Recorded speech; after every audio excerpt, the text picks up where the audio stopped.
Hey everyone, welcome to another episode of Building Bulletproof Backs. I've got Alex with me in the actual movement studio today, and we are going to talk about subconscious belief clearing, mindset, and ways to achieve that. And certainly in the Bulletproof Backs program, I actually start there because I have a really core belief that if you want to improve something, but your subconscious believes you can't, then you are pushing shit uphill, to be quite frank. And it wouldn't matter how many great therapists you see, you're going to be fighting your own sense of self. So, Alex, introduce yourself, please, Yes. And tell us what you do with people. Well, thank you so much for having us, Maz, and thank you everyone for following Maz. You're amazing, Maz, and I love what you're doing and the energy you're putting out there and how you're helping people is fantastic. Thanks, champ. My name is Alex. I help people get over the hump in their life. You know, we all are familiar with hump day.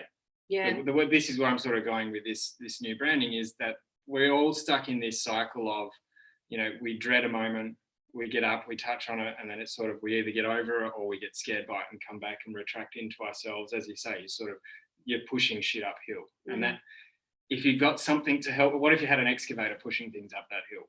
That's what we are. We're helping you get that stuff up and over the hill much easier, because it doesn't matter on what the goal is, whether it's career, spiritual, financial, relational, we're all going to meet the limits of where we are. And that's where resistance shows up. Resistance is what generally happens when we have two opposing beliefs and we get stuck in that, and we get in this, I can't do it anymore. And so what's happening there is the imposter really takes over, this inner imposter who tells you can't do it, you're not good enough, you don't have the skills, you don't have enough money, whatever it is, it's not enough. And so what we can do is look at those areas of our life, because generally it's something from our past that's coming back to teach us something and give us an opportunity to grow and become a better version of ourselves. So we help you see that with a lot of ease and clarity. Yeah, great. And I think we can't see our own blocks as clearly as someone taking that objective perspective of us. You know, it's that classic, you can always see other people's stuff, but you can rarely see your own. So what does a session look like? Well, it's beautiful that you say that, because we all know what we know, but we don't know what we don't know. And we can't be blamed for not knowing that. You know, it's something that's out of our awareness and we don't know. So we start exactly where anybody is at, and often we speak out exactly what the situation is. You know, how often do you give somebody advice and not take it? Yeah, heaps. We all do that. We're always giving our advice to people and solving other people's problems, but we never actually take that own advice for ourselves. So in a session, I listen, I'm there, I'm intuitively guided and really actively listening to my clients, because they speak exactly what the situation is, the problems, the blockages, the resistance. They know it all. It's just when we're speaking about it and we're thinking about it, we're not processing and being aware of what's going on. So my job is to be in it with you, to really get into that experience in the situation. I don't like to label things too much, because, you know, it's my philosophy that life comes to challenge us, to give us a message of some sort. And we can get that message. If it's a small, maybe a cut on the finger, then maybe it becomes a sore knee, maybe a sore back, and then sometimes a big thing comes through the window of your life, where it's like, wow, now I need to make some changes, because I've been dealing with this for so long and I haven't realized it, and now my life is about to fall apart. And generally that's, unfortunately, pain is our best teacher. It is actually, and it is classic that people put up with that niggly pain for years because it hasn't gone beyond a certain threshold. And then the big one comes, and the big one is almost necessary to force them to take some action. And what I encourage people to do is don't act before you have to get there, if you can. You know, like, if we perceive back pain as this opportunity or a feedback from our body that it just wants us to look at something, you know, maybe the thoughts in our heads, maybe the emotional addictions, maybe the shitty movement patterns, maybe the food we're eating, maybe the sleep we're not getting, maybe the relationships we're in. That's really all the body's inviting us to look at. And I use the analogy of, it's that indicator light on your car's dashboard saying that your engine is about to overheat or you're about to run out of fuel. And you can keep driving, but the car eventually, breaks down just as the body will. But it's an indicator light, so it's actually nothing to be scared of because we feel it and people can be fearful of it. But when you perceive it or you have that paradigm shift about what it actually is, it somehow takes away some of the fear, and then you're in a different headspace to explore it rather than try and get rid of it and fix it. But part of the actual fixing is the ability to explore it. And someone like you, I guess, has the skill set to help people not only explore it, but release the big blocks on some level. Yeah, definitely. The reason why we don't go to those areas is because often we do feel really judged about the situation. And as you say, we're trying to get rid of it rather than looking to get into it. Oh, I love understand it. Love that. That could be a t-shirt. Don't try and get rid of it. Get into it. I like that. Yeah. Because, we really grow through what we go through. And those things we have to lean into that uncomfortability because that's out of our comfort zone.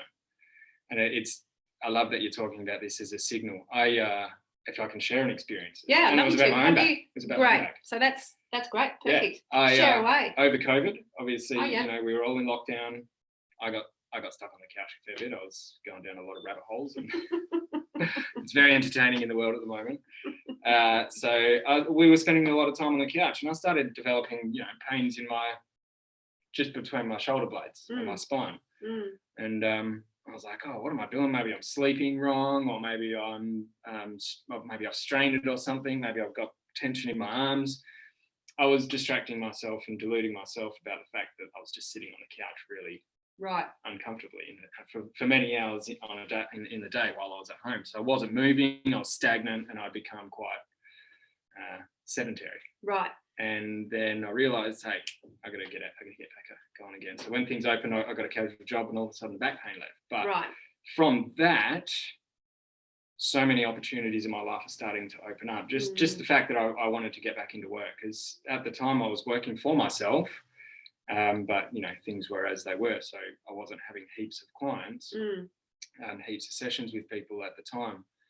So getting myself moving again and fresh energy through my body. And now all of a sudden I've got 2 new business opportunities coming my way. Like my business is really starting to take off as well. We're running workshops and all this kind of stuff. The back pain's gone. Yeah. Because now I'm moving again.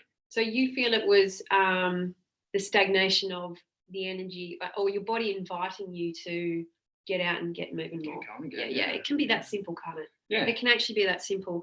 I think because I was resisting that. I was like, no, I don't want to get another job. I don't want to go back out there again. I want to keep building my business and keep working with people. But sometimes we have to accept where we're at and just say, hey, okay, maybe that's another 6 months down the line, and I need to get my energy up again. I need to get moving and have fresh energy in my body again, so that I can start living how I want to live again. Yeah, and it's nice to have that relationship with our body where we see the signals as a gift.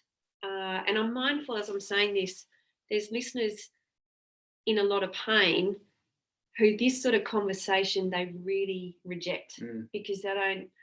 When you're in a lot of pain, it's just pure relief you're seeking, and this sort of perspective can be quite annoying. It can be frustrating to hear, and I get that. And I almost think conversations like this are inappropriate sometimes when people are in a certain pain state where relief is their core. But there is relief with a shift in belief. And if we can have people accept eventually there may be a messaging in this for them, or down track their body is really trying to lead them on a certain path, and the action may not happen yet because the focus is on the pain relief, but eventually they can get there. And it's all about pitching messaging at the right time for where people are at and what they're willing to look at. But I started introducing that one question to my assessment forms about probably 10 years ago. almost as an exploration for myself about, I wonder what people do think about their possibility to heal. So the two questions were, one, do you believe it's possible to heal whatever you've seen me about? And two, if so, what do you think is going to be required? Because I think there's usefulness in working with our subconscious. If it has a belief that it's going to take yoga or Pilates or manual therapy or dry needling or whatever, on some level, I think it's best just to accept that and work with that rather than fight the body on what it believes it needs. Even if our perspective is, well, actually, I don't think that's what you need. I kind of actually throw my own perspective back and go with this body's perspective. And so it's a really good insight is what I'm saying. But back pain listeners, if you are sitting there thinking, I don't actually believe I can heal whatever I have in my body, that's really where you need to start. And seeking help is a great place to start. But then people say, well, who do I see about something like that? So, yeah, good. This guy. And so let's talk about Psych as one of the tools. Like, I know you've branched beyond Psych, but can you give us a little bit of, and there's many, many scientifically validated tools for shifting subconscious beliefs. And on Bruce Lipton's website, he's got a list of, 300 of them, like energetic modalities proven to help you identify and clear limiting belief. And I know we've had interactions with Psych in the past. So can you talk about that one and then maybe talk about other tools that you bring into the table now? Sure. So Psych is, as you say, one of many modalities to bring the unconscious mind into the conscious mind. So they're two different minds. They behave differently, they operate differently, they're responsible for different things. Your conscious mind is the creative one and your subconscious mind is the one that gets things done. So sometimes we like to say the conscious mind is the goal setter, the subconscious mind is the goal getter. But if your subconscious mind is not believing that it, as you say, if you don't even have the belief that you can heal, then you're always going to be hitting that resistance and stopping right there. Often my first session with clients is they've tried so many different things and invested so much money into it, and they're on the edge now, and it's like they've said, I've tried everything and I just don't believe I can even change. So I say, right, that's where we got to start. We got to start with you believing that change is possible, because if you don't believe that your life can change, it won't. You're going to try so hard, and you're going to keep hitting that resistance, and it's going to stop. Now that doesn't matter if it's relational, career, physical, body, emotional. Certainly with the physical body, there's a lot that has to then go into us. As you say, it's a messenger. So we always look at the messenger. We start with the condition or the situation, and we leave it at that. We don't like to call it too much more than that, because sometimes if we start labeling things and identifying with things, then we invite other things into that situation that may not even be relevant for our situation, but we're creating it. Yeah. So because it's something to hold on to, it's something to say, oh, that's what it is. So we always start right there, and the messenger is, we always say, don't throw the baby out with the bathwater. So we always look at the pain, because often it could be something from your past that's replaying, or it's a past memory that's coming back into it, or it is a behavior that we're continuing to do that we're denying to ourselves. Sometimes it could be just a past trauma that hasn't been processed properly yet, that it's like the body is saying, can you please look at what happened back then? And then once we go back to those areas where these situations first were experienced, and we clear them out, because the subconscious mind only knows the present moment. So if we've experienced something in the past, or we're stressed about something, worried about something in the future, we're always experiencing that in the present moment, because the subconscious mind is just, as I said, it's just doing its job. It's just getting you what you want. The question is what you're getting, what you actually want, or is it what you don't want? Often we all have these ideas of what we don't want in our life, and that's generally what we get. I don't want to be sick. I don't want to be broke. I don't want to have a bad romantic relationship, or I don't want to break up with my partner. These are the kind of things that I don't want to have a bad back. We spend so much time fighting not having it that we become consumed with that, and that's all we know. That's right. you don't, as we said in the beginning, you only know what you know and you don't know what you don't know. So if you don't know for a start that this has become your world, that chronic pain is always present in your life, you know, we've denied it and we just pushed it away and we're just getting through because, you know, as humans, we're resilient like that. We can just suck it up and keep going and deal with the pain. But does your life improve? That's the main question. So Psych is the simplest version because it's really simple in terms of using muscle testing, you know, communicating to the body. Right. And we use it differently than other modalities use muscle testing as well. All we're testing is the energetic signal between the brain and the muscles. Okay. To see if the conscious mind and the subconscious mind are congruent, if they believe each other. Right. Okay. If they don't, then we have an indication that, okay, there's something for us to look at. Let's dig a little deeper. Because as the facilitator, I don't know anything about the person's situation. And it's audacious of me to even think so. Because everything I think in that situation is as I said before, if I'm going to give that person the advice, then that's actually the advice that I need for myself. Yeah. Because we see the world as we are, not as it is. Yeah. So Psych can bring those things that we're denying to ourselves to the surface without it being so scary. The main difference between Psych between other modalities is the whole brain state. So there's a lot of science behind and studies have been done behind the whole brain state. So when we get into this situation of I can't heal, all right, no matter what I've done, my back just won't get any better. You know, that Henry Ford said, he who believes he can or he who believes he can't or can is right. Yeah, that's right. And it's so funny that people have that language, nothing works for my back, and they have this, like, their outside world is a total reflection of that belief. So if you've had that experience, you know you have that belief. Because, you know, I think sometimes if we're not sure what our beliefs are, we just need to look at our current reality, because it is a total mirror for what our belief patterns are. And there's no fighting that. It just is what it is.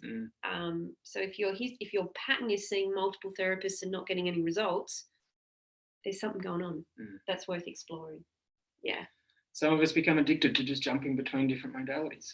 I found myself getting addicted to just trying to heal and change myself and then I had a shift where it was like, okay, I'm going to stop trying to change myself so much and I'm going to start learning how to exist in my body. Beautiful. That's a nice little thought, isn't it? Because we're all trying to get away. We're all trying to get out of this place. We're all trying to change something or fix something. But no one's really learning how to exist and just be. Which is Tara Brach's radical acceptance idea about that which we resist persists. So a big part of early pain, chronic pain management as well, is learning to coexist with the pain instead of fighting it. Takes all the charge out of it. And from that space, you can then be okay. It loses some of its charge and some of its power. But even that's a big skill. It's a huge skill to learn. But it's a really good point to make. Yeah. It's completely backwards to how we've been taught life works. You know, what was one of the first things when you got a cold as a kid? Where did you go? I'm trying to think. Where did I go? Or if you got ill as a child, your parents usually took you. Well, I hope my mum's not listening. My mum would have given that. You'll be right. Yeah. Suck it up. You know, I learned very early on not to seek help. There was just no point. So. That's a great point, because you know, you're shamed for having your feelings. Yes. So that teaches you in your adult life that I'm not even good enough for somebody to help me. So you're going to go look for practitioners that aren't going to help you. Wow, that's a big one, isn't it? Because you were never actually allowed to receive help in your childhood years. Yeah. The point I was sort of, the path I was heading down is that we're taught that doctors heal us. I don't know, you're a physio. We go to these people to help us, to heal us. Yes. And although you guys are as a facilitator as well, you know, like I'm in this same boat. People come to me for healing, but my philosophy is I hold the space. You have everything you need to heal. I hold the space, and I hold the container for you to find the things that are blocking your healing, to change them and to create the blueprint in your mind that is going to be conducive to optimal health rather than chronic pain and stress, which has become a normal part of it. It's not natural. No. But it has become a normal part of our life. We're all just dealing with stress, and we have coping mechanisms. Sometimes they work, sometimes they don't. But learning to relate to that stress, because again, stress is a messenger as well. It's showing you something that needs to change, even if it's just to let go of an idea that's going to cause future trouble for you. You know, stress is something that I am a huge. If I'm feeling stressed, I know that there's time for me to get something out of it. You know, I'm leaning into these things and being excited about when shit hits the fan now. There's a great talk on stress. Pretty much, let's not get stressed by stress. And even in the stress response, the bit that I've only just learned myself is that after the adrenaline cortisol spike, there's a oxytocin spike, which is the love hormone for those who don't know it. And what I love about that concept is that our body, the oxytocin is about connection, social connection, cuddling, touching, reaching out, feeling, noticing what others are doing. And it's almost like our bodies want us as part, when we are stressed, to seek help, receive help, give help. And when we care for others in a stress state, it actually lowers our own stress response. So, you know, biology is perfectly created. And our perception that something's wrong with whatever's going on is really, it's not. It's actually this perfect system which we don't enjoy sometimes because it's not what we think we want, but it's really, I just want people to have that lovely relationship where they don't perceive anything as negative in their body. It is just what it is, and it's an invitation and it's a message, and we can work with each other. We don't need to fight our bodies, we can work with them. And, I think these tools are really important. Can you just touch on, we talked briefly before we started recording about the back and support in people's lives. So what are the key things that come to mind that you see other phases of their life manifesting in the back as a bit of an issue? This is sort of getting into a bit more symbolic sort of, again, the messenger is behind the message. So if we're sometimes, have you, what's her name? Louise Hay? That's the one. Yeah. Thank you. We're in tune. We're in tune. Got it. I know what you were thinking before you said it. Yeah. She's wonderful, and she healed her life through affirmation. And then that's her story. And she's got an incredible story. Like she had such a traumatizing childhood. So many different levels of abuse. And purely through affirmations and just saying affirmation, she healed her body. Now, that's at a different time than where we're in now. We're distracted so much more by everything in our world. So we have to be a lot clearer with our affirmations and make sure that the subconscious mind actually understands it. So sometimes she talks about support, because the back, it supports your body. If you're standing strong and you're standing tall, you feel strong.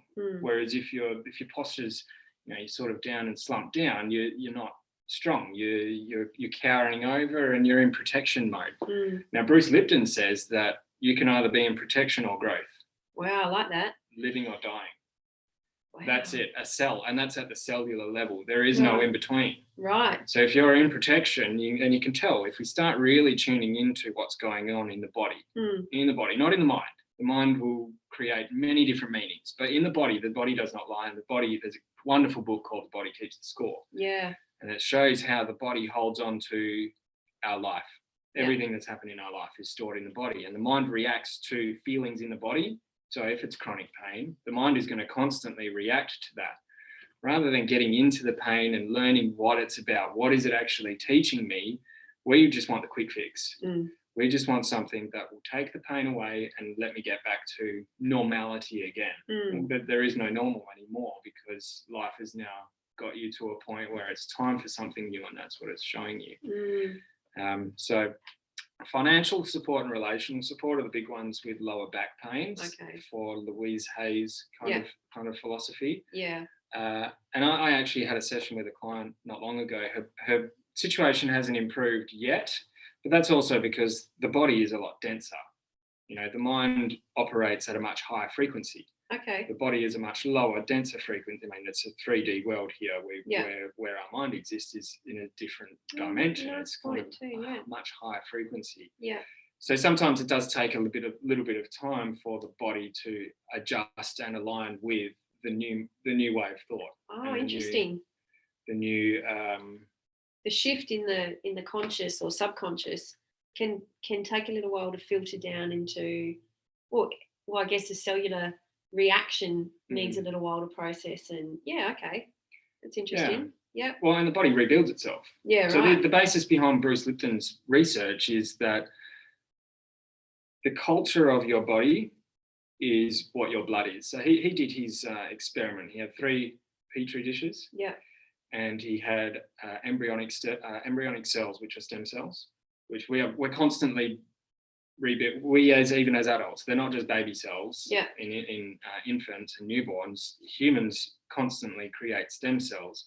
Where those stem cells then go in the body determines what cell they're actually going to become. So he had a culture of skin tissue, bone tissue, and muscle tissue. Okay. And he put stem cells in each of them. And whatever culture he put those stem cells in, those cells then became that. Right. So what this said to him was that your perceptions, your beliefs and your perceptions, which is the cell membrane, the equivalent to the cell membrane, is what determines how you are going to then behave and what you are going to become. So, yeah. When you change that, even when you change the body's here, rebuilding itself. That's right. It takes a while for the cellular replication of enough of them to probably overcome the existing idea. Yeah, it's really interesting, isn't it? Your body is rebuilt in 7 years. I think the teeth enamel is the longest to rebuild. Wow. But it is replaced, and there is not one cell the same in my body today as it was 7.5 years ago. And that's a lovely idea, isn't it? So the quality of the cells that are getting made is determined by the quality of your thoughts, because your thoughts are what controls the quality of the culture or the blood, the chemistry in your blood through which your cells are then being made. So this is what epigenetics is thought above your genes. So if you can change your thoughts, then you can change your genes. Because sometimes chronic back pain might be, it's hereditary. My mum and dad have had back pain. Back pain's always been in my life. So that's what I'm subject to. And so that's a victim talk. You know, we're a victim of our hereditary and a victim of our biology, rather than it being I'm the captain of this ship and I determine how the quality of my body and life is. Yeah.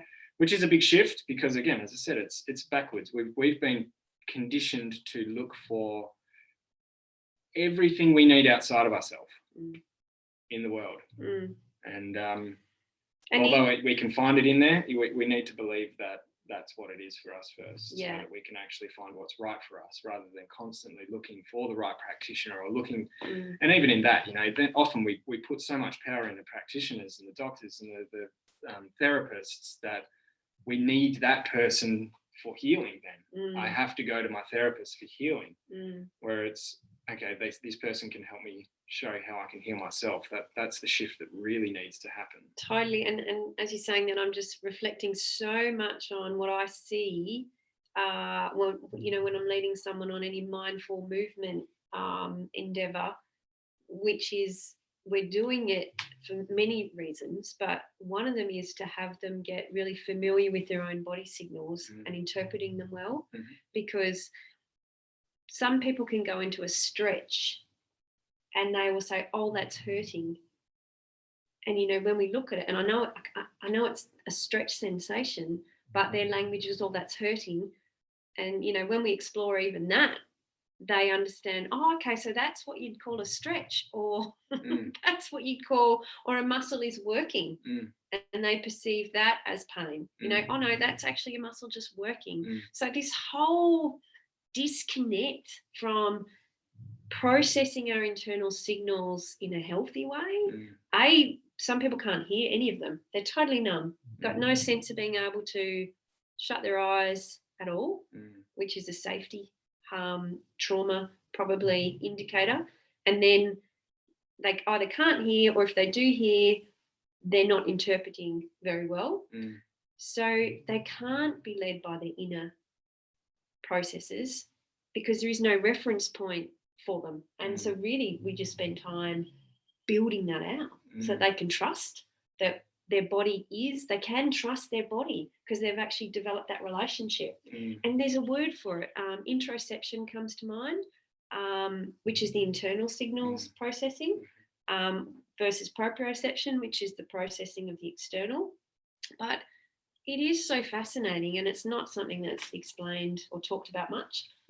Probably just something I've observed over working with people for many years, but it's a big thing to have someone start to trust their own body signals. I love that you bring that up. I've just been listening. I'm deep in a book, and I mentioned it. The Body Keeps the Score. Fantastic book. Very, very heavy. Now it's Peter Levine, is it? That's Body Vessel van der Kolk. Yeah. Yeah. He's great. Yeah.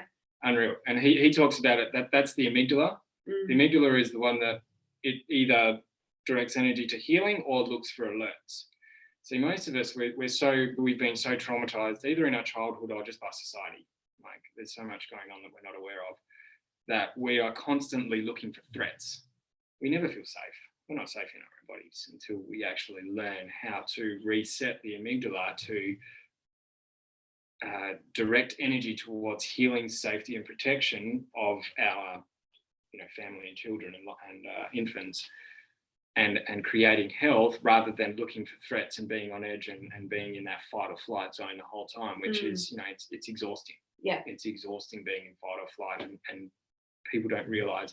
The one thing I say, the first thing, especially with a new client, the first thing after a session that they say to me is, I can't believe how heavy that was before. Now I feel so light. Wow. It's because we just get used to this dense weight of the world. You look, most people walking around with their shoulders slumped, terrible posture. Yeah. And after doing sessions with me, people, I see them. I see it happen in real time. Their face goes from this to like that. And their body goes from hunched over. My girlfriend, when I first started going out with her, she was creeping around, and she would like walking around on eggshells, and now she's up, she's about, like she's transformed the workplace she stepped into just from the energy that she has now brought. Beautiful. That's such a lovely thing to witness in someone, isn't it? That shift from that to that, that's what brings me joy personally, is that shift and seeing it and seeing them do it for themselves. And so much of it is, like we talked about, not actively doing anything, but letting go of the blocks. And I like that idea too. I am well. Wellness is raining down on me. What am I doing? What's my umbrella? What am I doing to block it? And then, hugely important work that you're doing is that letting go of the blocks so that they can just be well. We have developed an idea, we have to work towards it, but I think it's more about letting it in. Yes. Yeah. So cool. So before we spend 5 hours chatting, when I say bulletproof backs, a bulletproof back, what comes to mind for you? What does that look like to you? Look, the image in my mind is someone walking around strong and tall with good, confident posture. Yeah.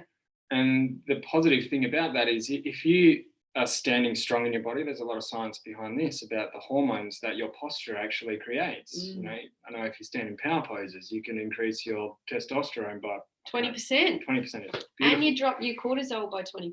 Boom. And these are simple mind hacks that we look at it and think, nah, too simple. Yes. I need something more complex than that, please. Right. And that's a human side speaking there. And breath. Breathwork, amazing. What a simple tool. Like you talked about before, sympathetic nervous system energy drain, learning to turn that off in 3 minutes with some parasympathetic breathing brings all that energy back into healing, rest and digest. But again, this is part of the messaging. Yeah. The tools are out there. You don't need to be filling your body with anti-inflammatories. There's a time and space for them. But far out, save yourself some bucks and learn some tools that are portable, you can access anywhere, anytime you like, and are going to serve you well for the rest of your time on this planet. And they're cheap, they're easy, perfect, great. a lot of us think it's such a big mountain to climb, you know, when really if we can just stop looking at the mountain and just take a step. Nice. You know, my philosophy now is one day at a time, one step at a time. I've slowed everything right down to it. Like, I had a big vision of my life, and I still do. I hold that vision. Yeah. But now I'm just focusing on a step. Nice. What am I doing each day? How am I starting my day? What energy am I even bringing into the day? Am I waking up dreading the day, or am I sitting there planning my day and saying, this is the kind of person I want to show up as? And that works for your back as well. And it's a thing that over time, I understand that a lot of people are in chronic pain, and it really beats you down. I mean, my mum's in chronic pain. Her knees are terrible. And I can see it in her, and it breaks my heart. But there's nothing you can do for that until the person is ready to let go of the pain. Because the sick thing about it is that we're actually, it's a fragmented part of the mind, and the pain is actually serving something. We're getting something out of that pain, whether it means just not moving on with our life, whether it means not making some changes, or having to change the diet, or having to start exercising and get yourself engaged with the world again. You know, the pain is always giving us something. So when we can learn to ask the question, what purpose does this serve? Not why am I having this? Because when we say why, it's a universal response for a defense mechanism. So you're going to get a very low level answer, low level of intelligence answer that your subconscious will give back to you. It will be defending itself, defending the pain almost. Whereas if you start asking the question and consistently asking the question, what purpose does this serve? What am I getting out of this? The energy around it will start to change, and you'll step into collaboration with yourself and others as well, rather than nothing's working for me. It puts you back into, okay, now I've actually got a bit of power in this situation, and I can actually start working with it rather than just hating that it's there. Great. That's so good. I think can be challenging for people in a lot of pain to hear some of this stuff. And I might just go easy on yourself if anything we've shared today is a bit too much for you right now. Might be one you turn off halfway through, and you might come back to in a month and go, oh, actually, Kay, I'm ready to hear that now. But yeah, look, if anyone is seeking any help with their subconscious belief clearing, I'm going to put Alex's website link in the show notes, and he does online consults, and it'd be a great place to start. So thanks for coming in. We got through the whole podcast without these two Labradors in the room making a big deal of the noise. I was worried about them, but they've kept themselves quiet. So yeah, they chilled out. Yeah, it was great. They were nuts before. So thanks everyone for listening, and we'll see you on the next episode. Thanks, Alex.